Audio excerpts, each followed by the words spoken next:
Ever since FNAF VR, FAZBEAR Entertainment has been back and better than ever. All of a sudden, they're this monster cock of a company that's most likely up there with Disney in terms of popularity and money. But all that just leaves one question. Who the fuck is FAZBEAR Entertainment? Who is running the damn company at this point? William Afton's fucking dead, and so is Henry, we think. But legitimately, who else is there? You think in a lore like FNAF, where mostly all the characters that are introduced are already dead, it would seem easy to quickly narrow down the suspects of who's the new CEO. But that's honestly a topic that is yet to be fully agreed upon in the community. In one corner, you got the retards over here who still think that the books are canon to the lore. They're over here talking about some old dude named Mr. Burrows from the Pizzaplex books. And then over in the other corner, you got MatPat playing with himself, telling everybody about his little fan fiction where Mrs. Afton is still alive at 90-something years old and is secretly the evil mastermind behind FAZBEAR Entertainment. Yeah, sure, whatever, man. But all jokes aside, both of these options are pretty alright candidates. I mean, it's honestly surprising how difficult it is to answer this question. And yes, it is an answerable question. There is an answer out there because Scott has been asking us this question ever since 2019. So that's why, in this video today,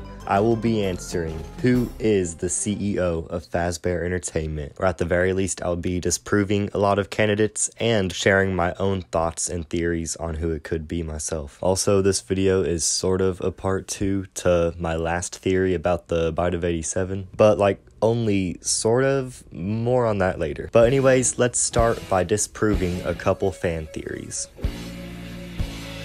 Let's go ahead and start off with a man known as Mr. Burrows. Apparently, in the Tales from the Pizzaplex books, specifically Tiger Rock if I'm not mistaken, Mr. Burrows is the new CEO of FAZBEAR Entertainment in there. So the only thing stopping him from being the real CEO of FAZBEAR Entertainment in the game's lore is the big question of, are the books canon? And although there is a good portion of the fan base that do believe the Tales from the Pizzaplex series specifically is canon to the FNAF lore, I have collected a lot of evidence to disprove that fact, and to say once and for all that the books are not canon to the games. First off, let's look at the scooper ending of FNAF Ruin. In the scooper ending, Steelwool Studios made the Mimic wear specifically a lion costume. It seems like this was intentionally done to tell us the relationship between the FNAF games and the FNAF books. Because in the books, anytime the Mimic has the opportunity to, he always appears as a white tiger. That's always his go-to animal and his go-to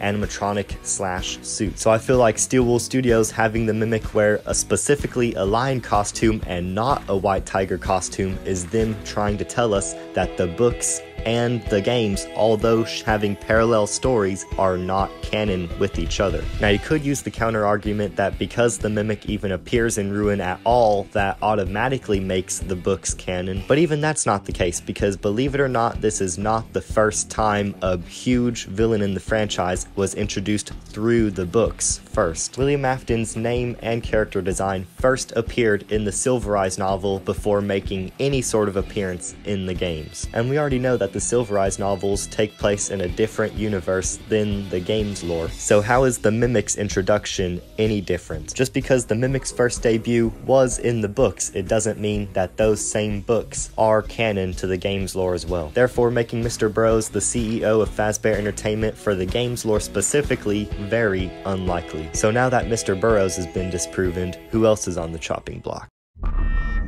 What the fuck? Don't you tell me how many calories I need, bitch! For some reason, MatPat thinks that Mrs. Afton is the new CEO of FAZBEAR Entertainment. And I mean, who am I to challenge him? The only thing is, literally just a couple months ago, he made a other theory who talks about somebody else being the CEO of FAZBEAR Entertainment, which made a lot more sense and had a lot more evidence backing it up. My favorite theory he's made is his Garden of Ban theory.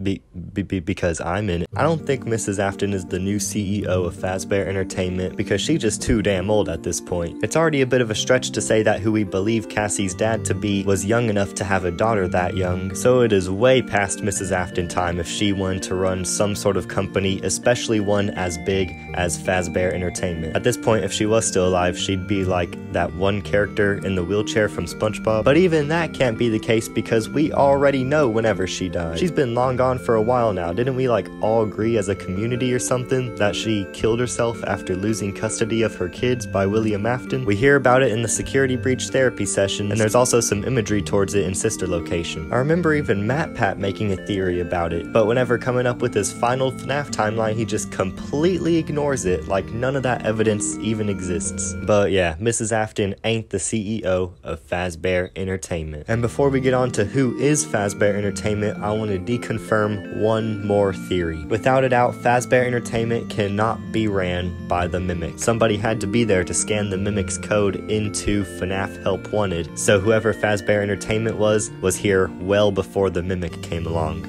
But now it's time to answer the big question, who is running FAZBEAR Entertainment? I've managed to narrow it down to 2 people I think could be the answer. So without further ado, starting off with our first candidates, an adult robot version of Elizabeth Afton.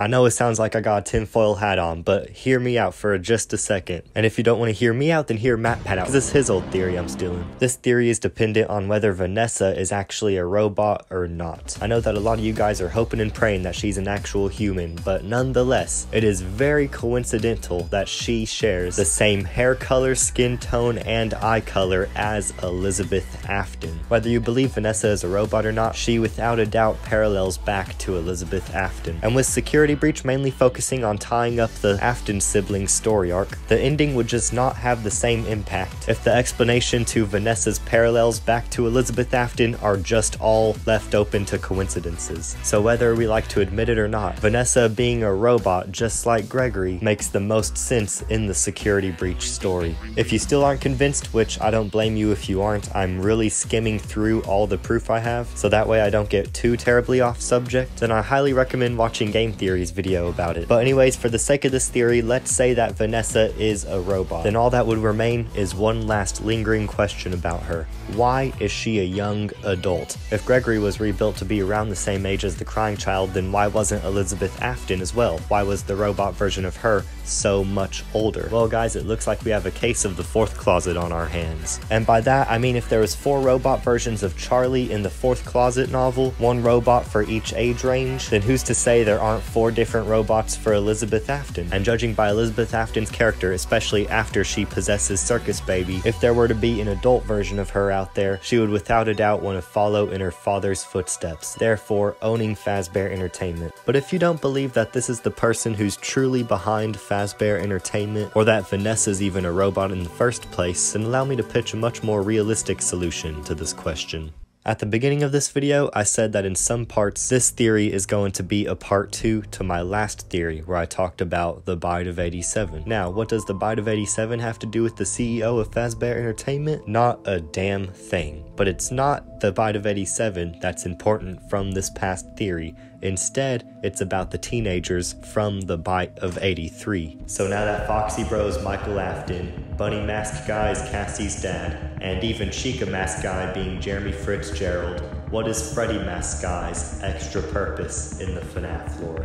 What does he go on to do in the FNAF lore? Well, my friends, I'm willing to bet there's a pretty good chance that Freddy Mask Kid could possibly be the CEO of FAZBEAR Entertainment. We've already seen how the Bite of 83 has affected every other teenager. Foxy Bro has been trying to atone for his sins the rest of the series. Bunny Mask Kid grew up to be an engineer to make sure that none of these bites ever happen again. And as I explained in my last theory, the Chica Mask Kid goes on to get a job at Freddy Fazbear's Pizza, where in a moment of pure karma, he proceeds to get his frontal lobe bitten off in the form of the Bite of 87. The only remaining teenager is Freddy Mask Kid, and it would be some pretty cool symbolism if the one in this moment who is wearing the Freddy mask of all masks, the mask of the mascot, of the face of the company, grows up to become the literal head of the company later on. To be fair, there isn't much evidence backing this up, but then again, there's nothing really disproving it either. It would be a new and interesting way we get to see the Bite of 83 mentally affect one of its many victims. While everyone else was fairly traumatized and most of them even changed for the better because of it, maybe the Freddy Mask teenager instead felt the opposite about the crying child's crushed frontal lobe. What if seeing that awakened something in him? Awakened something he never knew he had until then. the Bite of 83 could have very well been the start of his villain arc. But that's just a bunch of speculation. Even though the evidence isn't too terribly solid, there's still enough evidence there to where I feel the need to at least mention it. But we do have one more option for who could be running FAZBEAR Entertainment.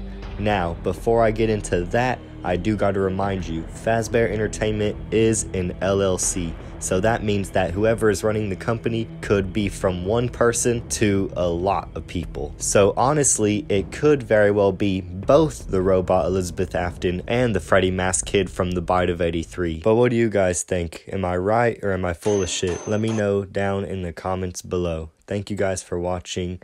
It's 1 a.m. I am tired as fuck. So I'm gonna go the fuck to sleep.